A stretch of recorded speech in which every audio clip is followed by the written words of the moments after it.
चलिए बात करते हैं अब सोने के दाम की, जो MCX पर 88,300 के पार पहुंच गए हैं। अब तक का ये सबसे हाई रिकॉर्ड दाम जाता हुआ दिखाई दिया है। वहीं अगर हम चांदी की बात करें तो चांदी के दाम भी बढ़े हैं। क्या है इसके पीछे वजह जानते हैं। मेरी सहयोगी मनीषा गुप्ता हमारे साथ जुड़ गई हैं। तो मनीषा जी बताएं, रिकॉर्ड हाई पर सोने के दाम पहुंच गए हैं, इसके पीछे वजह क्या है? ऑल टाइम हाइज हमने ओवर द वीकेंड सोने और चांदी दोनों में ही बनते हुए देखे हैं। सोने की अगर बात की जाए तो $3,000 पर आउंस के लेवल्स यहां पर बनते हुए नजर आए और 88,000 का सर भारतीय बाजारों में यहां पर बना।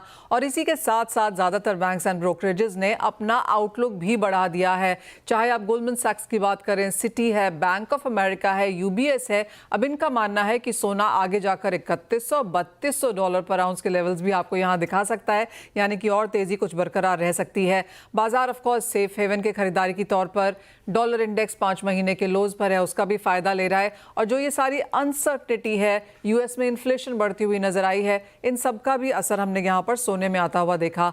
लेकिन सोना अकेला नहीं है। अगर सोने ने आपको इस साल में 14% के रिटर्न्स दिए हैं तो चांदी ने 17% का इजाफा दिखाया है। चांदी सेफ हेवन के तौर पर तो खरीदारी देख ही रही है, लेकिन चांदी साथ साथ इंडस्ट्रियल मेटल भी है और ये चौथा साल ऐसा हो सकता है जब चांदी आपको रिकॉर्ड डिमांड दिखाएगी। ये 5वां ऐसा साल है जब चांदी में हमने ग्लोबल डेफिसिट बनता हुआ देखा है। तो सोने और चांदी दोनों में यहां पर और तेजी होने की उम्मीद है। चांदी ऐसा माना जा रहा है कि आगे जाकर आउट परफॉर्म कर सकती है।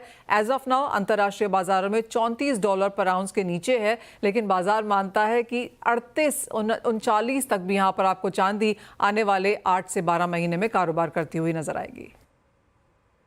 जी शुक्रिया मनीषा जी इस पूरे अपडेट के लिए। तो चलिए वक्त है एक छोटे से ब्रेक का, लेकिन खबरें अभी और भी हैं। आप देखते रहिए आवाज समाचार।